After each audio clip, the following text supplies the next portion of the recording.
Mes amis, vous qui m'êtes chers,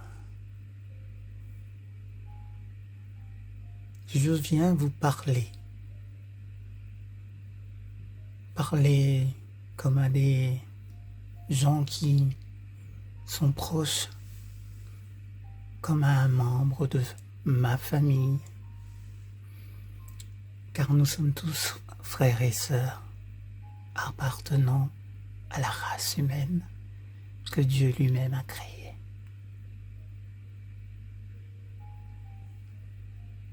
Voici son message qui s'adresse à nous tous.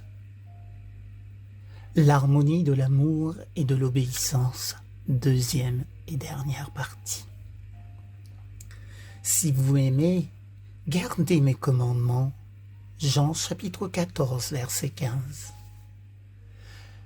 L'accent mis sur l'amour et l'obéissance n'est pas du lait pour des bébés, mais de la nourriture solide pour des chrétiens adultes.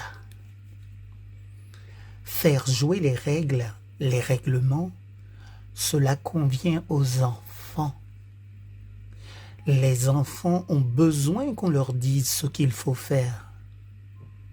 Quand on grandit dans une atmosphère d'amour, cela ne devrait plus être nécessaire. La question fondamentale qu'on doit se poser est celle-ci. Notre obéissance constitue-t-elle une expression de notre amour pour Dieu et pour l'homme?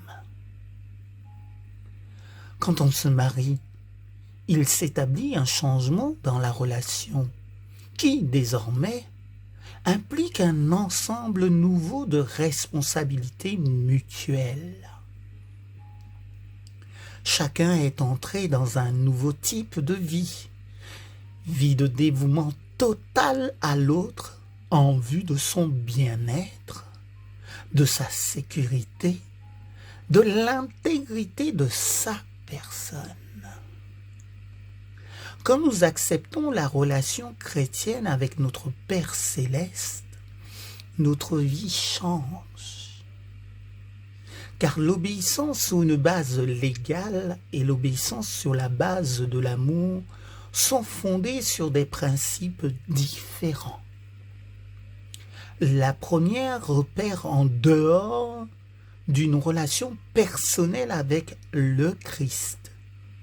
La seconde obtient son pouvoir d'une relation personnelle avec lui, ce qui est la nécessité première.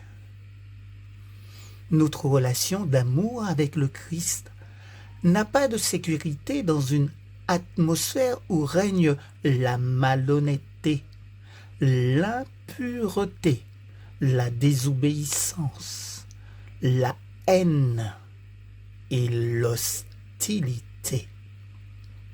Dans nos foyers non plus, cela ne peut pas marcher ainsi. Si nous voulons que nos foyers soient protégés et que notre vie chrétienne se poursuive, il nous faut découvrir la puissance de l'amour de Dieu qui nous rend obéissants à sa volonté et à sa loi. Notre époque ne se prive pas de prononcer le mot amour. Là n'est pas le problème.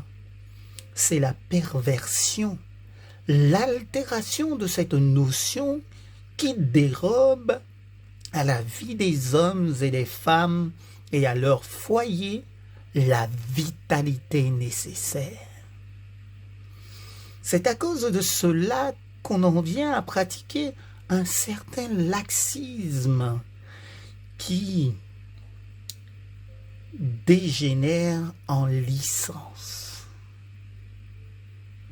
En tant que chrétiens, nous ne pouvons pas du tout nous faire les défenseurs de cette façon de vivre. Au risque de nous répéter, nous affirmons que dans nos vies et dans nos foyers, ce n'est pas l'emploi du mot d'amour qui est important.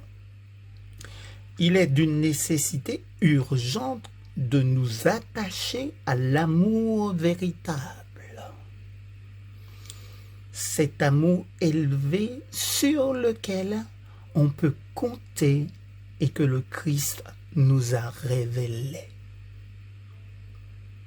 Il est tragique à notre époque que les gens continuent à employer le mot amour, ce mot suprême qui décrit Dieu, alors qu'ils en ont évacué la signification divine.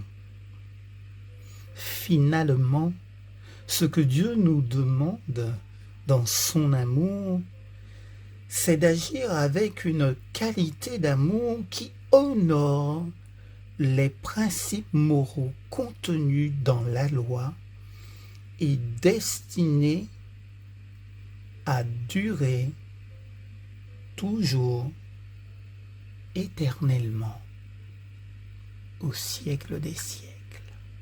Amen.